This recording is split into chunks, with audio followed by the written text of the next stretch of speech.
Jejak masa lalu dalam semangkuk mie.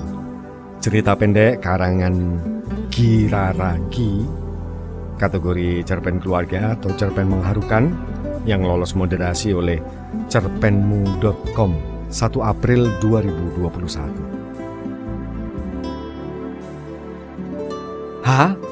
Mie lagi? Aku menghela nafas berat di ujung percakapan dengan Eyang Silma di telepon. Sudah hampir seminggu aku menggantikan tugas ibu merawat Eyang Silma, dan aku merasa keheranan dengan selera wanita super kaya tersebut. Bagaimana tidak? Di usianya yang sudah sangat sepuh, Eyang Silma biasa meminta makan siang berupa semangkuk mie instan. Apa tidak masalah dengan kesehatannya, mengingat usia dan pola makannya yang ajaib? Padahal jika aku jadi Eyang Silma, aku akan meminta apapun yang enak-enak. Bukankah di Istana Megah ini disediakan koki juga? Aku kembali meraih telepon dan kali ini memencet nomor ibu. Assalamualaikum Bu, ini Eyang Silma beneran makan mie tiap hari? Cecarku tanpa menunggu balasan salam dari ibu. Waalaikumsalam. Aduh, kamu itu ganggu istirahat ibu saja. Suara ibuku di seberang telepon terdengar tidak suka. Kamu tinggal masak aja ya, Me. Jangan lupa, kata ibu.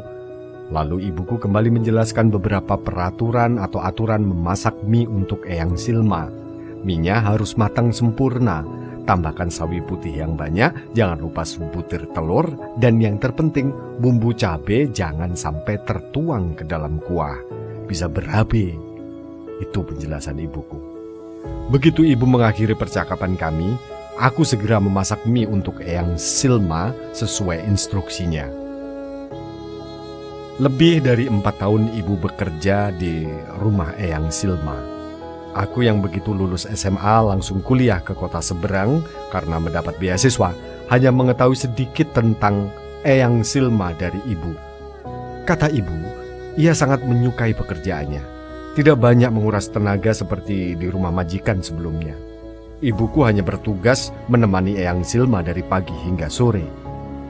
Namun karena Eyang Silma begitu ramah dan merasa ada kecocokan dengan ibuku, Eyang Silma kerap meminta ibu untuk menginap di rumahnya. Adapun pekerjaan rumah ditugaskan pada seorang cleaning service yang datang setiap 2 hari dalam sepekan. Aku pernah meminta ibu untuk resign ketika semester 7. Saat itu aku sudah mulai bekerja di sebuah perusahaan sembari skripsian. Tapi ibu menolak dengan alasan tidak tega meninggalkan Eyang Silma.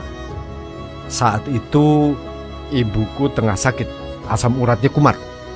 Ibu minta cuti sebentar dan menyuruhku yang sedang libur panjang ini menggantikannya. Semangkuk mie sudah kutata bersamaan segelas air putih di atas nampan. Lantas aku membawa nampan itu ke teras belakang. Di sana, dalam gazebo yang terletak di tengah taman, Eyang Silma tengah menungguku. Senyum hangatnya memancarkan kesan tulus.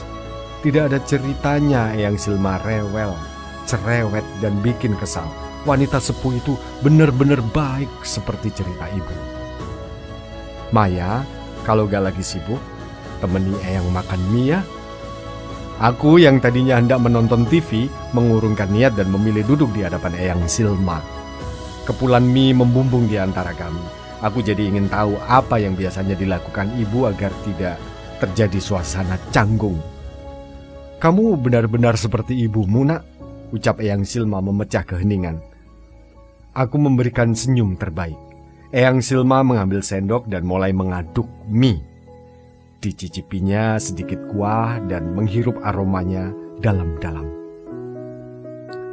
Maya, tahu kenapa Eyang suka banget sama mie? Aku menggeleng cepat.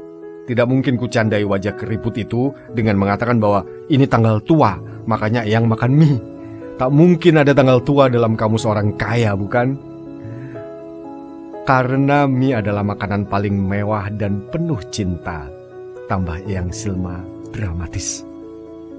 Bagaimana bisa mengatakan mie adalah makanan paling mewah, sementara di luar masih banyak kampanye bahaya mie instan bahkan.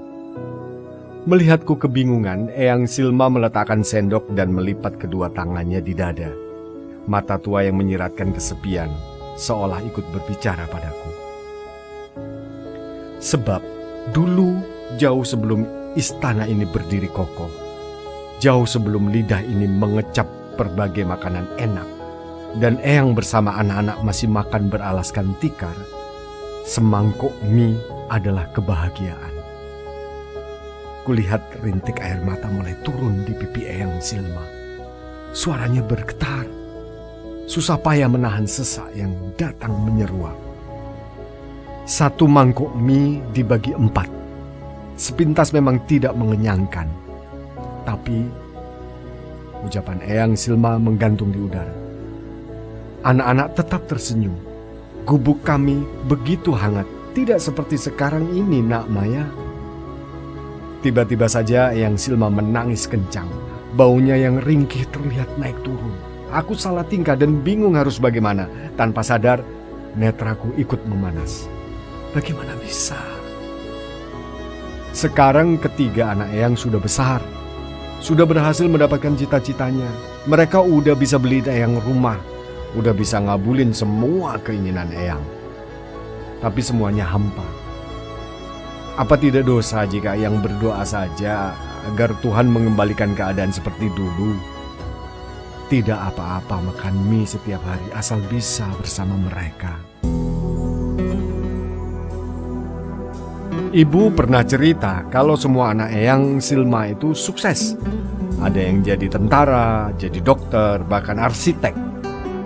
Tapi kata ibu, anak-anak Eyang Silma nyaris jarang pulang dengan alasan yang sama. Sibuk. Tiba-tiba wajah ibu membayang di pelupuk mata. Masa tua namun kesepian adalah hal yang menakutkan bagi siapa saja. Dan aku tidak ingin itu terjadi pada ibuku. Kembali kulihat Eyang Silma yang masih mengguguk. Isak tangisnya sanggup mengiris kalbu. Ibu, oh ibu. Aku menjerit dalam hati, bersumpah dengan lantang. Aku akan membawa ibu kemanapun kelak kaki melangkah. Dari Eyang Silma aku belajar bahwa yang dibutuhkan tiap orang tua di usia senjanya adalah perhatian dan riuh tawa anak-anak yang mereka besarkan.